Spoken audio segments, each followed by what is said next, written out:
Bonjour à toutes et à tous et bienvenue sur cette toute première vidéo de mon programme Décider de son altitude.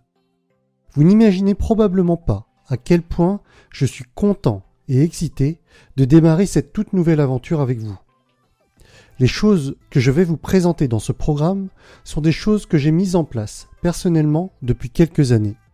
Et je sais que ce sont des choses qui fonctionnent et qui vont véritablement vous aider à avancer vers votre meilleure version de vous-même, plus heureuse, plus épanouie et plus libre. Avant de commencer, je souhaiterais m'assurer que vous ayez bien un cahier à portée de main, que vous ne consacrerez qu'à ce programme. C'est pour moi un critère très important de réussite. Prendre des notes avec son smartphone ou un clavier, c'est bien, mais ça n'a pas du tout la même puissance ni la même implication que par écrit. Et c'est moi, ingénieur informaticien de formation, qui vous dit cela. Bon, je vous propose de commencer ce thème mensuel sur les objectifs et les buts par une histoire d'un de mes mentors. Ce que je vais vous raconter se passe dans les années 50 aux États-Unis. Jim Rohn, alors âgé de 26 ans, rencontre son propre mentor, M. Schoff. Ce dernier lui demande de lui montrer sa liste d'objectifs. Bien embêté, Jim Rohn rétorque qu'il n'a pas de liste d'objectifs.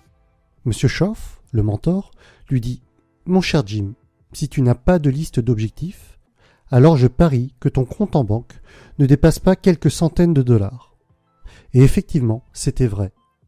Depuis ce jour-là, Jim est devenu maître en planification de ses objectifs. Et depuis que j'ai entendu cette histoire, moi-même, je suis devenu engagé dans l'entretien et la mise à jour régulière de ma liste d'objectifs et de l'organisation de ma vie autour de cela. Le lien entre la liste d'objectifs et l'argent exprimé dans l'histoire est anecdotique. Et on ne va pas rentrer ici dans l'éternel débat de savoir si l'argent fait le bonheur ou pas. S'il y contribue, peu importe. Ce qu'il est important de comprendre, c'est qu'avoir des objectifs vous élèvera forcément par le haut. Et tout le but de ce mois-ci va être cela. Vous apprendre à définir vos objectifs. Oui, je dis bien apprendre. Car finalement, à l'école, je n'ai jamais appris cela. Ma famille ne m'a jamais appris cela.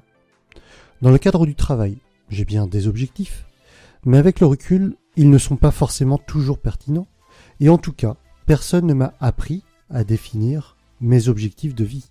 Certaines personnes, dans le développement personnel, diraient que si vous n'avez pas de but, c'est comme si vous étiez déjà mort, que vous étiez un mort-vivant. Stephen Covey, l'auteur des 7 habitudes de ceux qui réalisent tout ce qu'ils entreprennent, dit la chose suivante. Connaissez votre raison d'être pour éviter de passer votre vie à grimper les échelons, pour découvrir qu'une fois en haut de l'échelle, qu'elle était appuyée sur le mauvais mur. Et c'est bien tout l'objet de ce mois-ci. Déjà, prendre conscience du mur sur lequel votre échelle est appuyée, et vérifier que c'est bien le bon mur. Si ce n'est pas le bon, eh bien on prendra les mesures pour le changer, ensemble, dans les chapitres suivants. Il y a une citation que je trouve remarquable, que j'ai sûrement déjà citée sur ma chaîne ou dans ma formation sur la procrastination. Sénèque disait qu'il n'y a pas de vent favorable pour celui qui ne sait pas où il va. Et c'est une idée assez évidente si on y pense bien. Si vous ne savez pas où vous allez, comment voulez-vous savoir si vous êtes dans la bonne direction ? Vous allez vous laisser emporter par les courants, les vagues, les différents vents que vous croiserez, mais vous ne serez jamais maître à bord de votre propre bateau. Vous n'allez pas apprécier le chemin non plus. Vous allez tourner en rond, stagner même peut-être. Dans tous les cas, mon objectif est qu'à la fin de ce mois-ci, vous soyez tous capables de me donner votre propre liste et que vous sachiez précisément dans quelle direction aller. Inutile de persister dans une voie qui n'est pas la vôtre. Ayez en tête qu'avoir des objectifs est primordial, mais qu'en réalité, ce qui rend vraiment heureux, c'est le chemin pour y parvenir, et non l'atteinte de la cible en soi. Prenons un exemple très concret, et qui va vous parler, j'en suis sûr. Comme vous le savez, mon objectif principal en 2017 était d'atteindre 100 000 abonnés sur ma chaîne YouTube. Le jour où j'ai vraiment franchi ce palier ne m'a finalement pas rendu beaucoup plus heureux que les jours précédents. Bien sûr que j'étais content, mais je l'étais aussi pendant la création de chacune de mes vidéos qui m'ont permis d'arriver à ce cap. Vous vous rappelez ma vidéo sur le flow ? Eh bien, c'est exactement cela. Chaque étape de la création d'une de mes vidéos me mettait en état de flow. Et ces étapes, mises bout à bout, représentent peut-être plusieurs centaines, voire même plusieurs milliers d'heures, si on compte bien tout. De la lecture du livre à la réflexion, la création du résumé, la mise en ligne sur YouTube, en passant par la création des vignettes, la création de mon site internet et le montage de mes vidéos, évidemment. C'est tout ce chemin, chaque minute passée dans ce projet, qui m'ont rendu heureux.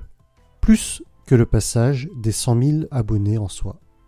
Pour finir cette relation entre le bonheur et les objectifs, tous ne sont pas égaux. Ce que j'entends par là, c'est qu'on va pouvoir distinguer deux catégories de cibles différentes. Les objectifs extrinsèques et les objectifs intrinsèques. Dans les buts extrinsèques, on y met ce qui concerne la célébrité, l'argent, la puissance. Ce sont des signes de réussite dictés par la société. Les objectifs intrinsèques, eux, sont le fait d'atteindre l'excellence dans une discipline, le fait de grandir en tant qu'être humain, le fait de contribuer dans notre communauté et le fait de compter pour ses proches. Quand je dis que les objectifs ne sont pas égaux, je veux dire que se concentrer principalement ou uniquement sur les extrinsèques vous rendront moins heureux que les intrinsèques. Ils ne vous combleront pas autant. Je ne dis pas qu'il faut les délaisser ou les ignorer, mais ils ne devraient pas être primordiaux. On devrait d'abord se concentrer sur les objectifs intrinsèques. Bon, j'espère que vous avez commencé à prendre quelques notes. Encore une fois, le fait d'écrire les choses vont vous permettre de les ancrer plus facilement. Vous allez mieux les intégrer. Avec cette formation, je voudrais refaire de vous des étudiants, si vous ne l'êtes plus, ou si vous l'êtes encore, que vous continuiez à l'être pendant encore très longtemps. Devenez des étudiants de la vie.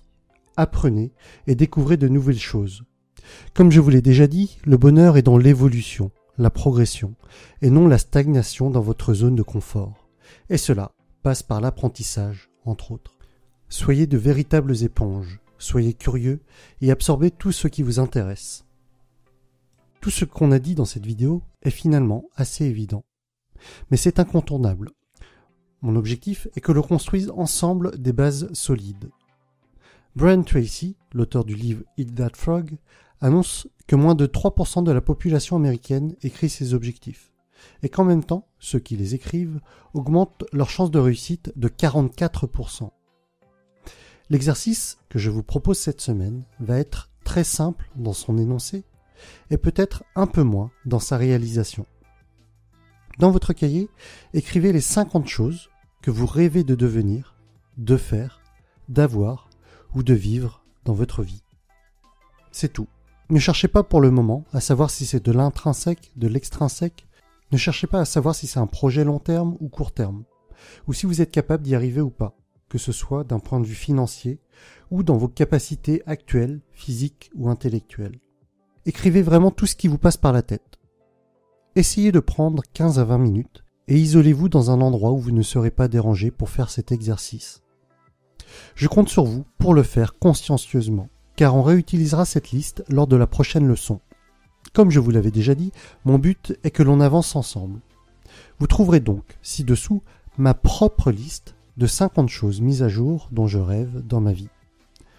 N'essayez pas de copier, ce n'est pas le but. Si vous bloquez, vous pouvez éventuellement vous en inspirer, mais l'idée est vraiment de faire votre propre liste personnelle. Sur ce, je vous laisse pour le moment et je vous dis à très vite.